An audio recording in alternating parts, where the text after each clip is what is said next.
एक भी कवि, एक भी शायर आज तक माइक के साइज का पैदा नहीं हुआ। और लंबे आदमियों को तो अक्सर दिक्कत हो जाती है। मुझे तो ध्यान है, एक बार सब्जी वाले के पास गया, मैंने कहा नींबू क्या भाव दिया? उसने कहा बैठ के देखो संतरे हैं। आप सभी को प्रणाम करता हूँ। मंच पर उपस्थित अपने सभी अग्रज कवियों को, कवि मित्रों को प्रणाम करता हूँ। माँ सरस्वती को प्रणाम करता हूँ। मदान साहब की स्मृतियों को प्रणाम करता हूँ। हमारे अतिथि आदरणीय प्रणामी जी को प्रणाम करता हूँ। और आप सबसे निवेदन करता हूँ, मेरे स्वागत में दोबारा जोरदार तालियां बजाएं।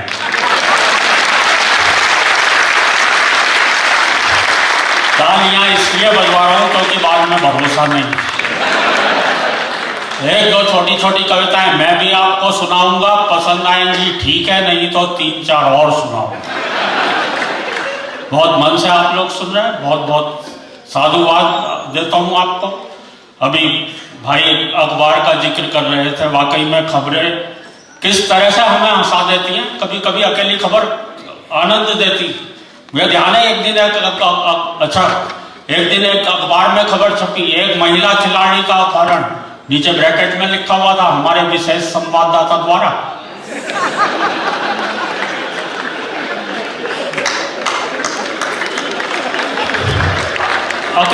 अकेली खबर हंसा सकती। अच्छा, हम अखबार पढ़ते हैं सुबह सुबह, कभी कभी जल्दबाजी में होते हैं, पूरा समय नहीं होता अखबार पढ़ने में, खाली हेडलाइन पढ़ करके काम चला लेते हैं।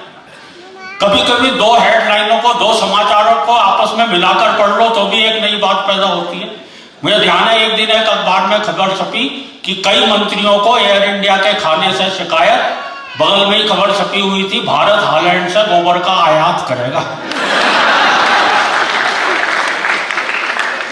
इस तरह के प्रयोग मेरे कई वरिष्ठ कवियों ने मेरे से पहले किए। एक नया प्रयोग दोस्तों मैंने भी किया इसमें।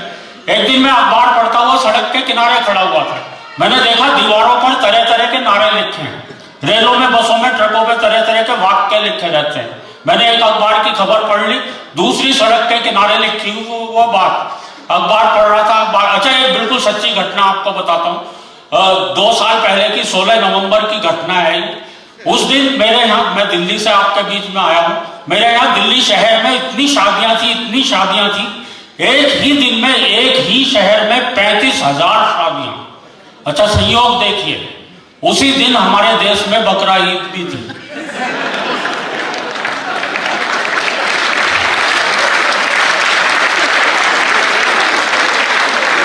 अच्छा, दोनों खबरें साथ साथ छप गई। दिल्ली में एक ही दिन में 35,000 शादियां, बकरा ईद धूमधाम से मनाई गई। तो इस तरह के प्रयोग मेरे कई वरिष्ठ कवियों ने किए। एक दिन मैं अखबार पढ़ रहा था, अखबार में खबर छपी हुई थी, हम देश को 21वीं सदी में ले जा रहे हैं। अचानक मेरी निगाह ट्रक के पीछे पहुंची। बहुत बढ़िया बात मिली, बात आप तक पहुंचे तो आपकी तालियां मुझे बताएं बात आप तक पहुंच गई है। हम देश को 21वीं सदी में ले जा रहे हैं, गति सीमा 40।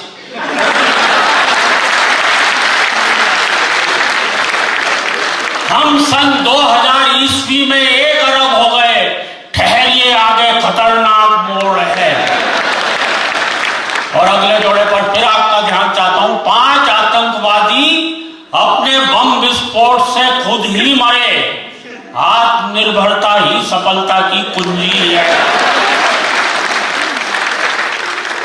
पाकिस्तान के प्रधानमंत्री भारत आएंगे, बीमारी के बचाव के लिए टीके लगवाएं। वो 3 दिन तक ठहरेंगे, फिर आपके हाथ उठने चाहिए। वो 3 दिन तक ठहरेंगे, निराश रोगी शुक्रवार को मिलें। और बिल्कुल सच्ची घटना, अभी 1 हफ्ते पहले की घटना, फिर आपकी तालियां उठनी चाहिए। प्रधानमंत्री चीन यात्रा पर रवाना, जेब कतरों से सावधान। और यहां बैठा युवा वर्ग इस जोड़े पर बहुत आनंद लेगा। प्रधानमंत्री द्वारा नई शिक्षा नीति की घोषणा, 8वीं 9वीं 10वीं फेल BA करें। और अंतिम जोड़े पर फिर आपकी तालियां उठनी चाहिए दोस्तों। 3 कुख्यात आतंकवादियों का दिल्ली में प्रवेश, नई दिल्ली नगर पालिका आपका हार्दिक स्वागत करती है। कहां से हमें बातें मिलती हैं। बहुत बढ़िया कार्यक्रम ये चल रहा, बहुत बढ़िया शेरो शायरी अभी भाई मुश्ताक जी ने की। हम तो हाथ से रस के कभी अगर शेरो शायरी करने की कोशिश भी करें तो गड़बड़ कर देते हैं। हमारे तो एक मित्र ने लिखने की कोशिश की कि सब कुछ लुटा दिया तेरे प्यार में सितमगर। बहुत शानदार लाइन लिखी, पहले बोलो सब कुछ लुटा दिया तेरे प्यार में सितमगर, एक भैंस बच गई थी वो आज बेच दी। हमेशा ये शेरो शायरी भाई साहब कभी कभी तो हमें रेडीमेड मिल जाती है। आपने ट्रकों के पीछे कितनी शेरो शायरी देखी हो, मैं सही बता रहा हूँ, इतनी शेरो शायरी लिखी रहती है। हमारा शंभू तो ट्रक पढ़ पढ़ के कवि बन गया। अभी मैं आ रहा था, मेरे आगे आगे मेटाडोर जा रही थी, पीछे एक शेर लिखा हुआ था, शायद ड्राइवर ने अपनी भावनाओं को व्यक्त कर रखा था। उस शेर में लिखा हुआ था, हम भी प्यार करते थे, चांदनी से दिल लगाने लगे, अपनी किस्मत ही खराब थी, मेटाडोर चलाने लगे। कहां से हम लोगों को शायरी मिलती है। बहुत आभारी हूं आपका, इतने अच्छे मन से सुन रहे हैं। हर जगह कवियों को भाई साहब इतने अच्छे ढंग से नहीं सुना जाता। सही बता रहा हूं, कहीं कहीं तो हमें ऐसे उखाड़ने वाले लोग मिलते हैं। कवि अपनी कविता की एक लाइन पढ़ता है, सुनने वाले इतने उस्ताद दूसरी लाइन अपनी तरफ से।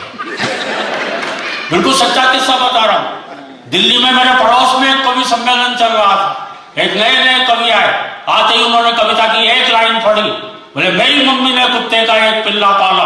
तभी श्रोताओं में से खड़ा हुआ बोले और उसे मंच पर छोड़ दिया।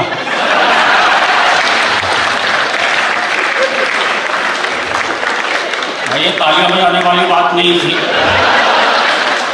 क्योंकि ये कविता मैंने नहीं सुनाई थी, किसी और ही कवि ने सुनाई थी। पर इस तरह की दिक्कतें अक्सर हमारे साथ आती है।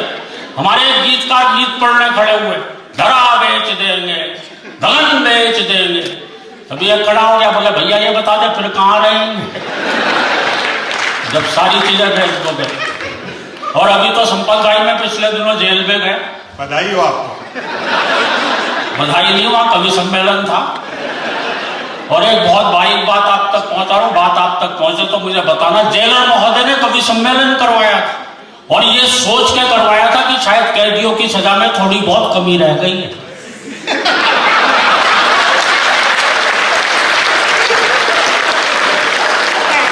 बोले इसलिए मैं सबको कविताएं सुनवाई जाए।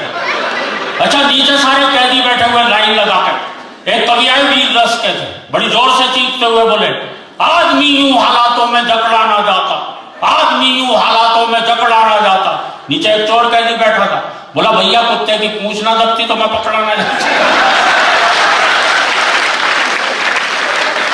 हमें तो ऐसी जगह जाकर के भी कविताएं पढ़नी पड़ती हैं। एक बार तालियां बजा दे, मैं एक विशेष कविता आपको सुनाना चाहता हूँ। वाकई में बहुत मन से सुन रहे हैं। मैं इसलिए भी ये कविता सुनाना चाहता हूँ। अभी कल जो फूले में धूले शहर में जो घटना घटी है, किस तरह से अफवाहें हमारे देश में क्या से क्या रूप ले लेती हैं। अफवाहों का एक मकड़ जाल पूरे देश में फैलता जा रहा है। जरा सी बात को पता नहीं कितना बड़ा कर करके बता दिया जाता है। किसी भी शहर में अफवाहें फैलाकर दंगा हो जाता है। एक बहुत छोटी सी कविता का शीर्षक है 1 से लेकर 10 तक। बहुत जरूरी कविता। 1 से लेकर 10 तक की गिनतियां हैं मित्रों। गिनतियों के माध्यम से मैंने इस समस्या को उकेरने भरे। एक बार तालियां बजाकर मंदिर सीधे सीधे कविता से जोड़ता हूं आपको। भरे भरे शहर के सुनसान चौराहे पर, भरे भरे शहर के सुनसान चौराहे पर खड़े थे आदमी 3, 1, 2 और 3। भरे भरे शहर के सुनसान चौराहे पर खड़े थे आदमी 3, 1, 2 और 3। एक ने 2 से कहा देख लूंगा, 2 ने 1 से कहा देख लियो। 3 उन दोनों को देख रहा था। 1 ने 2 से कहा देख लूंगा, 2 ने 1 से कहा देख लियो। 3 उन दोनों को देख रहा था। उसने तुरंत 4 से जाकर कहा भाई 4 मेरे दोस्त मेरे यार। 1 था बेचारा, 2 ने बेचारे के थप्पड़ मारा। 1 था बेचारा, 2 ने बेचारे के थप्पड़ मारा। 3 ने 4 से जाकर कहा एक था बेचारा, 2 ने बेचारे के थप्पड़ मारा। 4 ने 5 से जाकर कहा 1 और 2 में हो गई कहा सुनी। दोनों ने एक दूसरे की कमर बड़ी तबीयत से धुनी। 5 ने 6 से जाकर कहा, 1 ने 2 के चाकू मारा। 6 ने 7 से जाकर कहा, 1 ने 2 के गोली मारी।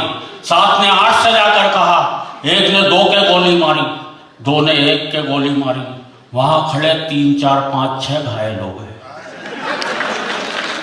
मैं वहीं से भागा भागा आ रहा हूं, सबकी हालत अपनी आंखों से देख कर आ रहा हूं, और दोस्तों 8 की आंखों में एक विशेष चमक आई।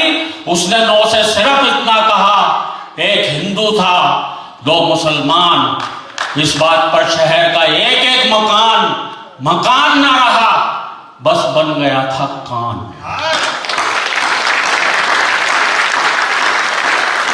इस बात पर शहर का एक एक मकान ना रहा, बस बन गया था कान। 9 ने 10 को देखा, और देखते ही देखते आदमी नंगा हो गया। शहर भर में सामुदायिक दंगा हो गया।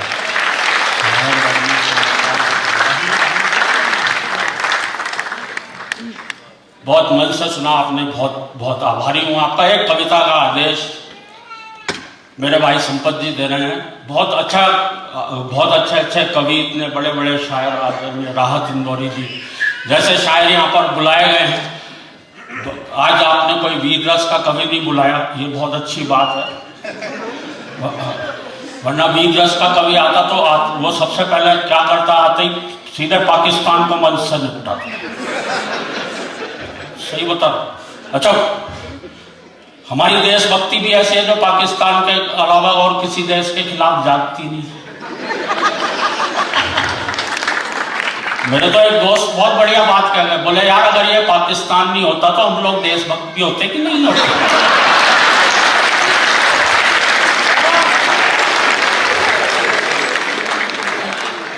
हो जाता भाई साहब। अच्छा, कोई कभी तो इतनी जोर से चीखेगा भाई सब लोग घबरा के ताली बजा जाते हैं। सही बता रहा हूँ, कविता में भी कोई बात नहीं मिलेगी किसी। पिछले दिन एक कवि को सुन रहा था, बड़ी जोर से चीखते हुए बोला, मैं पत्थर को पाषाण बना सकता हूं। मैं सोचने लगा यार, पत्थर और पाषाण तो एक ही चीज है, ये बना क्या सकता है ऐसे, लेकिन जोर जोर से बोल रहा था। बोले मैं पत्थर को पाषाण बना सकता हूं, मैं मानव को इंसान बना सकता हूं, मैं मरघट को शमशान बना सकता हूं, मैं ईश्वर को भगवान बना सकता हूं। अच्छा, ऐसी ताली बज गई जैसे आप में से कुछ लोगों ने बजाई। कविता में कोई बात नहीं बचा। एक और कवि को सुन रहा, पहली लाइन दूसरी लाइन से मेल नहीं खाई। मैं कविता सुनकर दंग रह गया।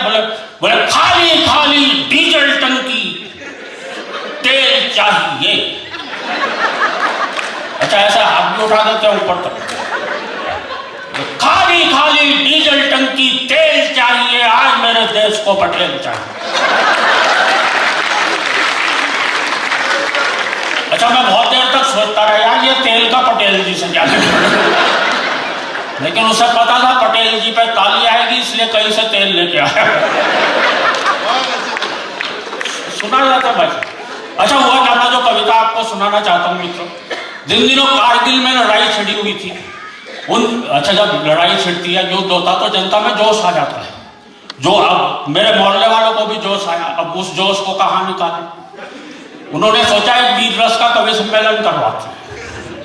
अच्छा, उन्हें कोई ढंग का कवि तो वीर रस का मिला नहीं, पता ही कहां से 50-60 कवि पकड़ कर लाए। सही बताओ, जो भी सड़क पे मूंछों वाला आदमी दिखाई दे रहा था, उससे कह रहे थे यार तू वीर रस का लग रहा, आजा मंच पे बैठ। अच्छा, मैं उस कवि सम्मेलन को सुनकर आया, मेरी एक हास्य रस की कविता बन गई। किसी पर कोई कटाक्ष नहीं है, एक शुद्ध हास्य की कविता आप तक पहुंचाता हूं। एक बार तालियां बजाकर मंदिर कविता शुरू कर कि कारगिल युद्ध पर वीर रस का कवि सम्मेलन था। मंच के थे बहुत ही ठाट बाट, वीर रस के कवि बैठे थे लगभग 60। मैं खुश हुआ, 60 कवियों की पूरी प्लाटून। भाई क्या बात है, आज की रात तो पाकिस्तान के लिए कहर की रात है। जब एक ही कवि पाकिस्तान को मंच से निपटा देता तो 60 उसका क्या हाल करेगा। आज की रात तो पाकिस्तान के लिए कहर की रात है। फिर आशंकित हुआ 60 कवि, वो भी एक ही रस के, भगवान बचाए जो लड़ाई इनकी आज पाकिस्तान से होने वाली है, कहीं वो इनमें आपस में न छिड़ जाए। अच्छा, 7-8 कवियों ने तो कर रखा था संचालक का घेराव।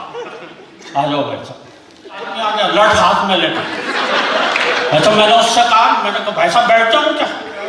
बोले नहीं आप तो पढ़ो, आप तो हमारे मेहमान हो, मैं तो उसे ढूंढ रहा हूँ जिसने आपको बुलवाया।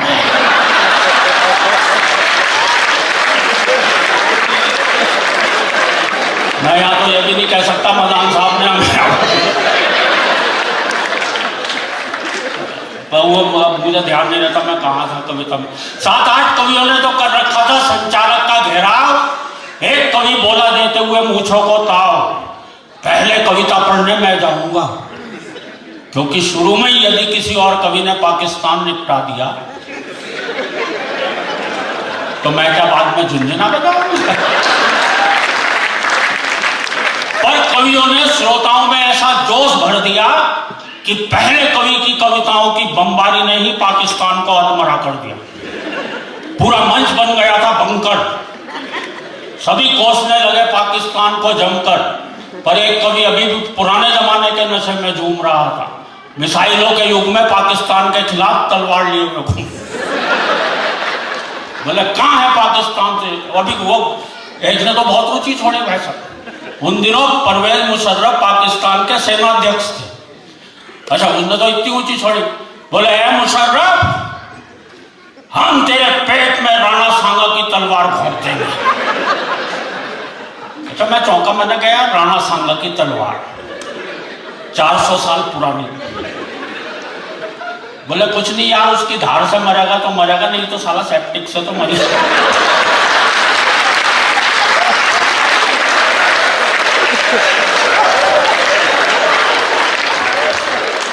तो एक कवि ने पाकिस्तान को बंदूक से, एक ने तोप से उड़ाया। एक कवि तो शायद अर्थशास्त्री था, एक भी पैसा खर्चा नहीं किया, पूरा पाकिस्तान फूंक से ही उड़ा दिया।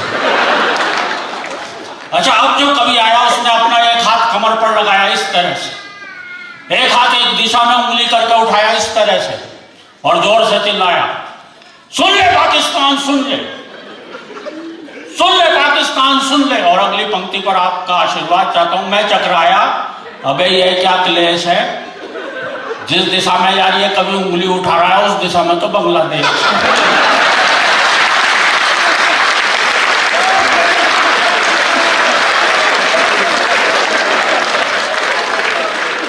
इसे कविता को गलत डायरेक्शन में नहीं सुनाना चाहिए था, ये वाला हाथ पीछे करके दूसरे वाला उठाना चाहिए। अच्छा वो फिर चिल्लाया, सुन ले पाकिस्तान सुन ले। इस बार एक श्रोता ने खड़े होकर बहुत बढ़िया बात कही, वो फिर चिल्लाया, सुन ले पाकिस्तान सुन ले। एक श्रोता खड़ा होकर बोला, अबे क्या और किससे कह रहा है, पाकिस्तान तो जन्मजात बह रहा है। अच्छा कवि ने उस श्रोता की नहीं सुनी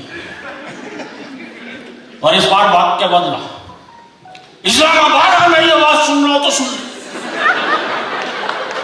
इस्लामाबाद अगर मेरी आवाज सुन रहा हो तो सुन ले। पीछे से एक श्रोता बोला, भाई जब तुम्हारी आवाज यहीं तक ठीक ठीक नहीं आ रही है,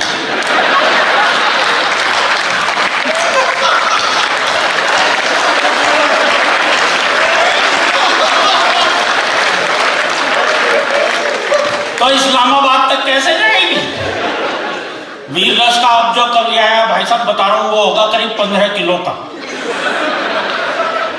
हंसने की बात नहीं, इतना तो तब बता रहा हूं जब भयंकर सर्दियों का मौसम था, 5-6 किलो का कपड़े ही पहनने। मैंने तो संपत भाई से पूछा, मैंने कहा यार ये वीर रस का कवि इतना पतला दुबला इतना कमजोर कैसे हो गया?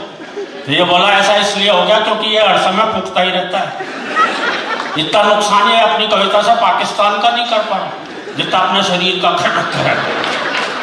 अच्छा इतना पतला दुबला कवि जब कविता पढ़ रहा था, आप लोग दृश्य का आनंद लेना दोस्तों, जब इतना पतला दुबला कवि कविता पढ़ रहा था तो श्रोताओं में से एक बोला, भाई कौन खड़ा है, दिखाई नहीं पड़ रहा है, भाई कौन खड़ा है दिखाई नहीं पड़ रहा है, मुझे तो लगता है माइक खुद ही कविता पढ़ रहा है। उसकी बगल वाला श्रोता बोला, लगता है तू भी गच्चा खा गया है, अबे कवि तो खड़ा हुआ है लेकिन माइक के डंडे की ओट में आ गया। ये दिखने में कैसा लगता है जरा पता लगाओ। अच्छा उसके बगल वाला श्रोता बोला, किसी के घर पड़ी हो तो दूरबीन उठा के लाओ। अच्छा श्रोताओं में कुछ खप्ती लोग भी बैठे होते हैं, एक श्रोता अपने पड़ोस अपने घर पे गया, दूरबीन लेके आ गया, उससे देखते हुए बोला बाप रे ये कवि खड़ाया उसका एक्सरे। अचानक वो कवि बड़ी जोर से थरथराया, और देखना मित्रों मैं हाथ से कहां से निकाल कर लाया हूं। अचानक वो कवि बड़ी जोर से थरथराया, श्रोताओं में से एक बोला लगता है मिर्गी का दौरा आया, एक श्रोता बोला इसे जूता सुंघाओ, दूसरा बोला गरम गरम दूध पिलवाओ, तीसरा बोला तू किस टेंशन में है, गौर से इसकी देख इसका मोबाइल फोन वाइब्रेशन में है।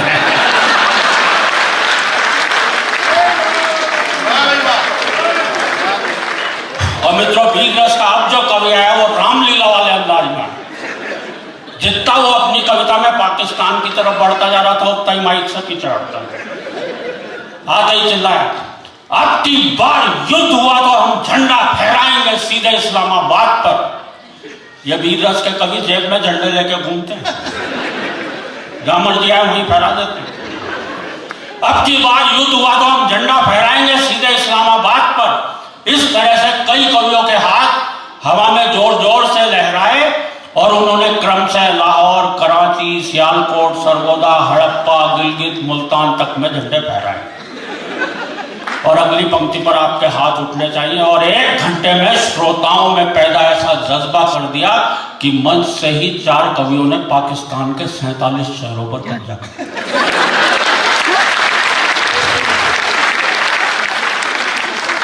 ऐसे कब्जा करने से ऐसे सारे प्रॉपर्टी डीलर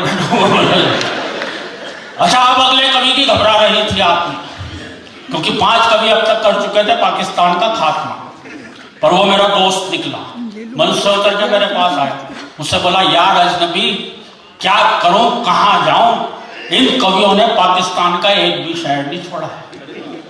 अब उसे बाकी शहरों के नाम याद नहीं थे। क्या करूं कहां जाऊं, इन कवियों ने पाकिस्तान का एक भी शहर नहीं छोड़ा है, मैं झंडा कहां फहराऊं। मैंने कहा झंडा कहां फहराऊं, तो फिर ऐसा कर जा झंडा लेकर और आगे निकल जा और सीधे अफगानिस्तान पे चढ़ जा। बोला नहीं यार वहां तो आजकल अमेरिका बम फेंक रहा है। मैंने कहा फिर उसके आगे ईरान है, वहां तेहरान निकल जा, तेरा क्या जा रहा वहां फहरा जा।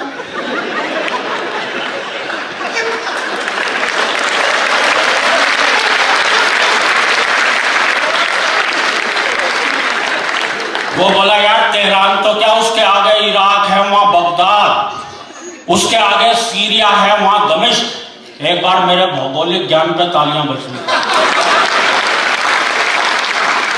उसके आगे सीरिया है, वहां दमिश्क तक में झंडा फहरा दूं, पर यार शहर दमिश्क ऐसे नाम पे श्रोता ताली नहीं बजाते, ये है सबसे बड़ा रिस्क। मैंने कहा फिर तो ऐसा कर ले, या तो राइट टर्न लेके चीन की तरफ निकल या फिर यू टर्न लेके वापस मंच पर आ जा। भाई यहीं से तो तू टेक ऑफ करेगा। कविता समाप्त हो गई, तालियां बजा दीजिए। बहुत बहुत